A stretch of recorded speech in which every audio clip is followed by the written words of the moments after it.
दोस्तों एक खबर निकल के आ रही है देश के अपने जो है कि इतने बढ़िया कारनामा जो है हमारे देश के नेवी ने किया है, जो मैं आप लोगों को सुनिए ये जो किया है जो खबर समय से चल रहा था, आखिरकार अब वो फट पड़ा है और जिस बात का डर था वही चीज अब सच हो चुकी है। तुर्की ने भारत को चुनौती दी, भारत ने बार बार धैर्य दिखाया, लेकिन जब हद पार हो गई तो भारत ने ऐसा जवाब दिया जिसने न केवल तुर्की को हिलाकर रख दिया बल्कि पूरी दुनिया के सुपर पावर्स को भी हैरान कर दिया।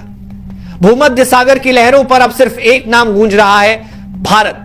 कहानी की शुरुआत होती है तुर्की की उस हरकत से जिसमें उसने भारत के युद्धपोत आईएनएस त्रिकंद को घेरने की कोशिश की। रात के अंधेरे में तुर्की के 4 युद्धपोत भारतीय युद्धपोत को घेरते हैं और खुलेआम धमकी दी जाती है कि अगर भारत ने पीछे नहीं हटाया तो परिणाम भुगतने होंगे। भारत उस वक्त चुप रहा, भारत ने संयम बरता, लेकिन तुर्की भूल गया था कि भारत चुप रहता है जब तक उसकी सहनशीलता टूट न जाए। और जैसे ही भारत का सब्र का बांध टूटा, हालात बदल गए। साथियों, मैंने कभी आपसे यह नहीं कहा कि इस चैनल को सब्सक्राइब करें, लाइक करें या शेयर करें, क्योंकि मुझे हमेशा यकीन रहा कि अगर मेरी बातों में सच्चाई होगी तो लोग खुद उसे सुनेंगे और फैलाएंगे। लेकिन आज पहली बार मैं आपसे एक विनम्र अपील कर रहा हूं, अगर आप मुझे एक ईमानदार पत्रकार मानते हैं तो अभी इस चैनल को सब्सक्राइब कर लें और इस वीडियो को अंत तक जरूर देखें। भारत ने तुर्की को 8 घंटे का अल्टीमेटम दिया। साफ शब्दों में कह दिया गया कि अगर त्रिकंद को घेरना बंद नहीं हुआ और तुर्की नेवी को पीछे नहीं हटाया गया तो भारत जवाबी कार्रवाई करेगा, और वो भी ऐसी कि तुर्की कभी भूल नहीं पाएगा। दुनिया की नजरें लगी थी कि आखिर भारत क्या करेगा, क्या भारत सिर्फ धमकी देगा या फिर सचमुच इतिहास में दर्ज होने वाला कदम उठाएगा। और फिर वो हुआ जिसका अंदाजा किसी को भी नहीं था। भारत ने तुर्की के सबसे बड़े एनर्जी सेक्टर को निशाना बना डाला। तुर्की भूमध्य सागर में अपनी ऊर्जा आपूर्ति के लिए जिस विशाल गैस पाइपलाइन पर निर्भर था, भारत ने उसी पर एक के बाद एक कई मिसाइलें दाग दी। धमाके से समुद्र कांप उठा, आग की लपटें आसमान को छूने लगी और कुछ ही मिनटों में तुर्की की सबसे बड़ी एनर्जी लाइन ध्वस्त हो गई। यह सिर्फ एक पाइपलाइन का ध्वस्त होना नहीं था, यह तुर्की की रीढ़ पर सीधा वार था, क्योंकि युद्ध में सबसे बड़ा हथियार होता है दुश्मन की ऊर्जा सप्लाई को काट देना। जब किसी देश के घरों में अंधेरा छा जाए, फैक्ट्रियों के पहिए रुक जाएं और युद्धपोत बिना ईंधन के खड़े रह जाएं, तो समझ लो उसकी कमर टूट चुकी है। यही भारत ने किया। तुर्की के माथे पर अब सिर्फ डर की लकीरें हैं। उसकी संसद से लेकर उसकी सेना तक सब बौखला गए हैं। भारत ने न केवल तुर्की के एनर्जी सेक्टर को हिलाया बल्कि भूमध्य सागर में अपने 4 युद्धपोत उतारकर तुर्की को चारों तरफ से घेर लिया है। हालात ऐसे बन गए हैं कि भारत रेड सी से लेकर ब्लैक सी तक अपनी मौजूदगी दर्ज करा चुका है। यानी तुर्की चाहे किसी भी समुद्र की तरफ देखे, हर जगह उसे भारतीय नेवी की मौजूदगी का एहसास होगा। तुर्की ने यूएन में जाकर रोना शुरू कर दिया। उसने भारत पर आरोप लगाया कि भारत ने उसके अधिकार क्षेत्र में घुसपैठ की है, लेकिन असलियत कुछ और है। भारत तुर्की की सीमा से करीब 1500 नॉटिकल माइल्स दूर था, यानी अंतरराष्ट्रीय झलक क्षेत्र में अपनी एक्सरसाइज कर रहा था। इसके बावजूद तुर्की ने उकसाने का काम किया।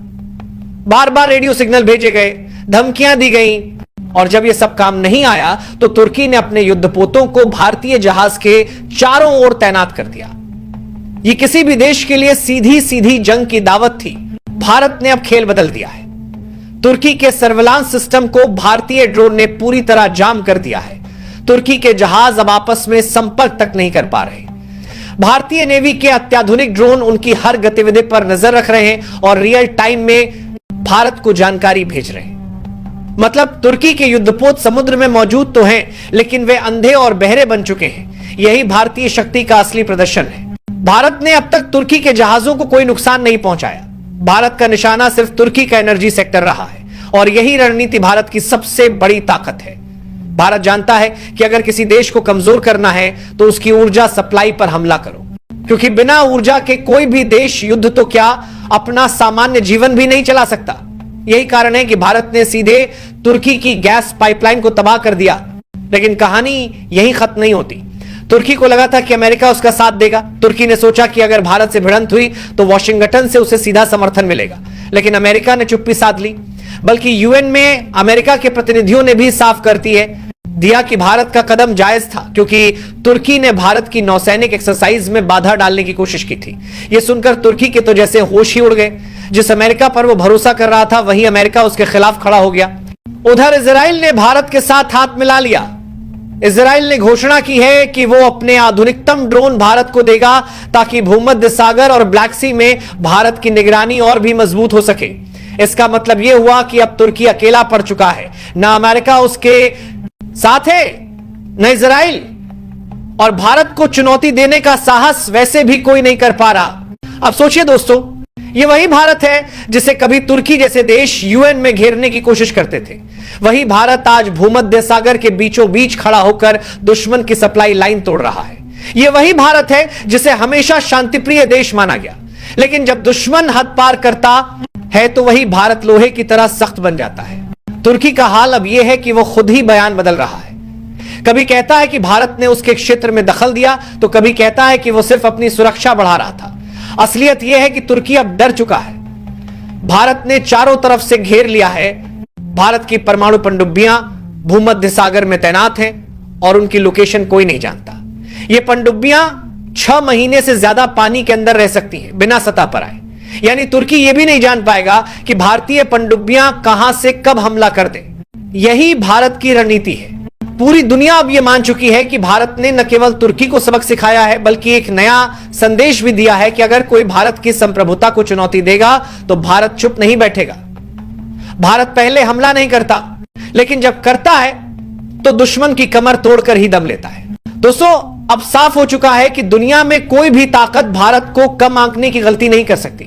तुर्की ने भारत को उकसाया, भारत ने लंबे समय तक धैर्य रखा, बार बार नजरअंदाज किया, लेकिन जब बात देश की गरिमा और सुरक्षा पर आई तो भारत ने वही किया जो उसकी पहचान है, वक्त आने पर दुश्मन की नींव हिला देना।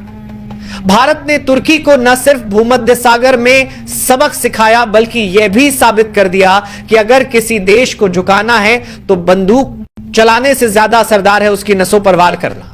तुर्की की ऊर्जा सप्लाई ठप होते ही उसकी हालत किसी जर्जर महल की तरह हो गई है जो कभी भी ढह सकता है।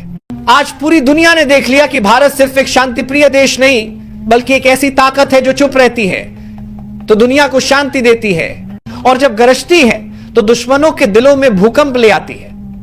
यह वही भारत है जिसने इतिहास में बार बार साबित किया है कि वो किसी पर पहला वार नहीं करता, लेकिन जब करता है तो सामने वाले को उठने तक का मौका नहीं देता। तुर्की को अब समझ आ चुका है कि भारत से टकराना आसान नहीं है। भारत का यह कदम आने वाले कल के लिए भी एक संदेश है। चाहे कोई भी देश हो, तुर्की, चीन या फिर पाकिस्तान, अगर भारत की संप्रभुता को चुनौती दी तो नतीजा वही होगा जो आज तुर्की भुगत रहा है। यह नया भारत है जो न सिर्फ अपने दुश्मनों को जवाब देना जानता है, बल्कि अपने दोस्तों और सहयोगियों को भी यह भरोसा दिलाता है कि भारत उनके साथ हर परिस्थिति में खड़ा है। इस पूरे घटनाक्रम ने भारत को दुनिया के सामने एक सुपर पावर के रूप में और मजबूत किया है। चाहे यूएन हो, चाहे भूमध्य सागर का रण क्षेत्र, चाहे ड्रोन टेक्नोलॉजी हो या परमाणु पनडुब्बियों की ताकत, भारत हर मोर्चे पर जीत दर्ज कर रहा है। तो दोस्तों, अब यह साफ है कि भारत सिर्फ एशिया का नहीं बल्कि पूरी दुनिया का गेम चेंजर बन चुका है। तुर्की के लिए यह सबक आने वाले कई दशकों तक याद रहेगा, और भारत के लिए यह गौरव का पल है कि उसकी ताकत को आज पूरी दुनिया सलाम कर रही है।